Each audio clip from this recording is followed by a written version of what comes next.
has passed a harsh anti-LGBTQ law which would impose heavy prison sentences on gay and transgender people. Passed quietly by the country's parliament on Saturday, the law was part of an amendment to an existing anti-prostitution law. It has been strongly criticized by human rights groups and diplomats alike.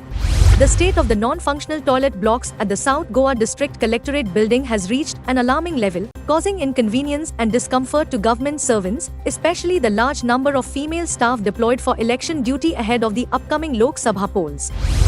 A fatal accident at Arla, Kerry on Sunday claimed the life of a young Ponda resident. The victim, identified as Rachat, aged 27, a resident of Ponda, met with the accident while he was on his scooter en route from Margao to visit his relatives in Arla, Kerry. Tense situation was reported during Talegaon village panchayat election on Sunday when a verbal duel erupted between the residents of Talegaon and the Panjim MLA. The cause of the heated arguments was the installation of a polling tent within a 200-meter radius of the polling station. During the argument, Panjim MLA Babush Montserrat was also accused of pressurizing other candidates to withdraw their nominations from the election. The Talegaon election concluded with an overall voter turnout of 68.79%, with a total of 8,246 votes polled by Talegaon electors on Sunday. Across the 17 polling stations, a total of 11,988 eligible voters had the opportunity to exercise their democratic rights. The Talegaon Village Panchayat General Election of 2024 witnessed a significant voter turnout from 8 a.m. until the close of the polls. South Goa, Congress candidate Viriato Fernandes has said that the implementation of double tracking would lead to continuous coal transport, potentially transforming Goa into a coal hub. He highlighted the repercussions of double tracking while he addressed a crowd at a campaign meet. Calling the North Goa MP Shripad Naik as a silent figure, North Goa Congress candidate Ramakant Khalap said that an MP should be the voice of the people in the parliament. He was speaking during the election campaign late evening on Saturday.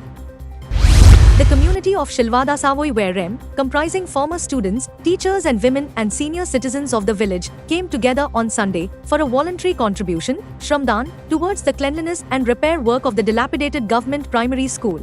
The fishermen from Benolim on Sunday have voiced their concerns, urging the government to make the Margao fish market go 24/7 for Goan sellers so that the Goan fish vendors can have ample of time to sell their fish. Additionally, they also demanded strict action to be taken on the non-Goan trawlers who use LED lights to catch fish. Goa experienced a moderate temperature on Sunday with 26.8 degrees Celsius being the lowest temperature and 34.1 degrees Celsius as the maximum temperature. As per IMD, Goa weather is going to be likely dry from 24th April to 4th May 2024 in North and South Goa. A flash sale held by a shopping mall in Kalangut which attracted a massive crowd sent the entire traffic situation for toss. Because of the crowds, the entire stretch of road was left in heavy traffic congestion for hours. The sale started from 11 p.m. and ended at 3 a.m. The jams exposed the complete lack of handling traffic and preparation for events that invites crowds. In a thrilling match on Saturday, United Sports Club of Nerul secured a hard-fought victory against Sankuelam SC, prevailing 6-5 in a tense tiebreaker. This triumph propels them into the quarter-finals of the prestigious Musa Ali Aga football tournament. Varka Sports Club marched into the semi-finals of the 15th Davolim Cup by defeating Kotori Gymkhana. Varka Sports Club won the quarter-finals match by 2-1, which was played at Davolim Panchayat ground. The thrilling match was organized by Sporting Club Davolim on Saturday.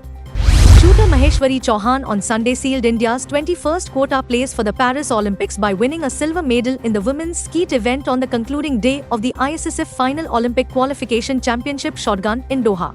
Indian women cricket team registered a convincing 44-run victory against Bangladesh in the first T20 match played at Sylhet International Cricket Stadium on Sunday. Bowler Renuka Singh took 3-18, helping India ball out Bangladesh for 135 in response to a modest 145-7 made by it batting first.